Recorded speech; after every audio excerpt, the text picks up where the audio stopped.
when you think about the negative impact it's had on our mind, to think that we are inferior, uh, people are bleaching their skin.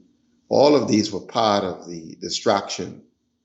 And so for me, what you're doing here to get this message out, it's so critical because it was liberating for me mentally that I didn't have to live any longer thinking that, you know, the lies we were told you were inferior is because of one's pigmentation. And in reality, even most Europeans themselves, while you have this system that it's a very evil system, most of them don't even know the truth. People are just reaping the benefits of such a dishonest system throughout the world. So, for example, whether it's the Chinese who think that they can look down on the African or someone in Italy or someone in Germany, but even for them to be truly educated, uh, changing that mindset. So it's very critical for our survival because, like I said to you, from a conservation standpoint, if we continue on this path as we destroy the environment permanently, you can see the effect it's having on global warming, major droughts and all of these things. It actually affects those who, generate all this wealth. So think of Africa like we all have to be uh, true caretakers of that continent.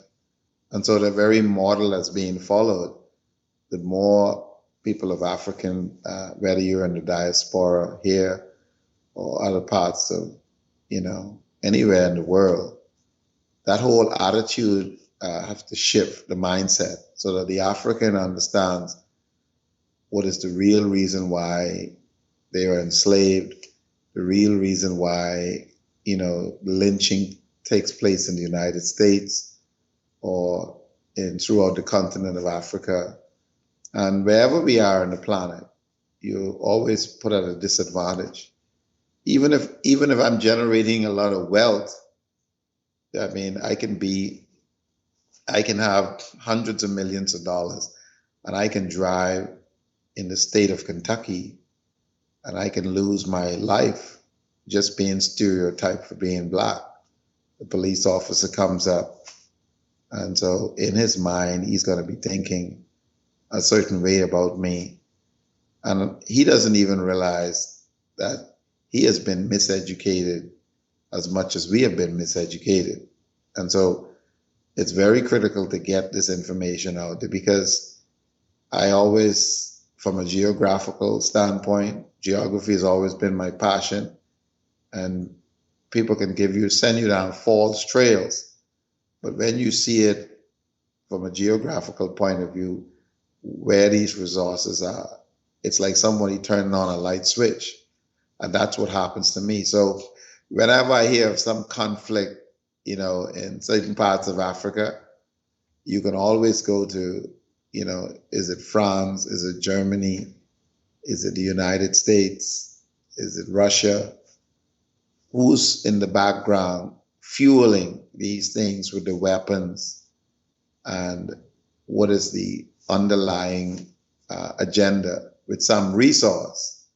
Of course, what we see is, we see the images of Africans starving and, the refugees and so forth, without understanding that there's some huge mining interests with all those platinum and diamond, gold, copper, whatever, that these various countries need these resources, but are not willing to, fairly trade with Africa so that everybody benefits, you say?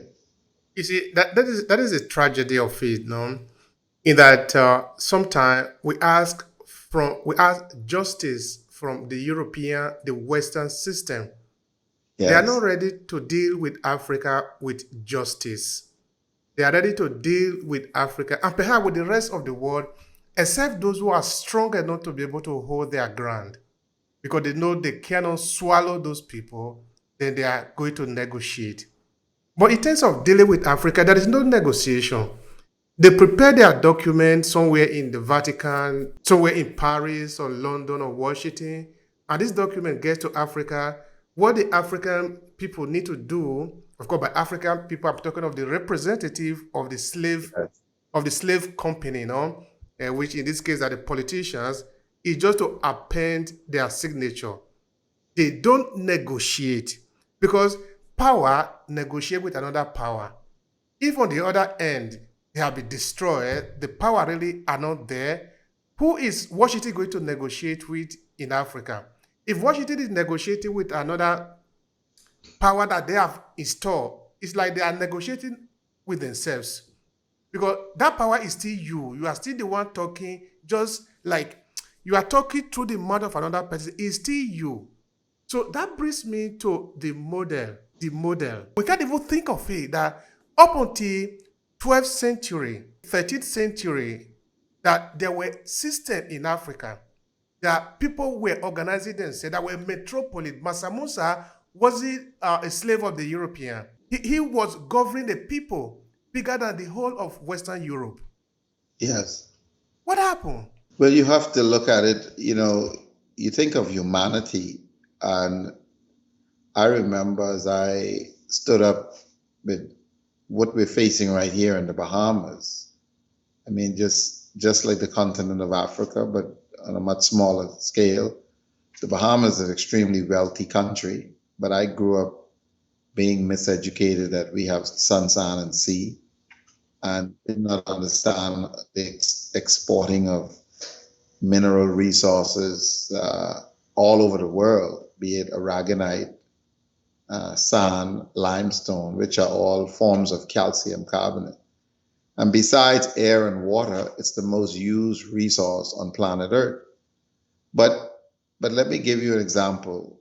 When we stood up for trying to protect the largest fly fishing area of its kind on the planet, Bahamas has vast amount of shallow waters, and I saw training of persons to be fly fishing guides as a means of protecting these resources.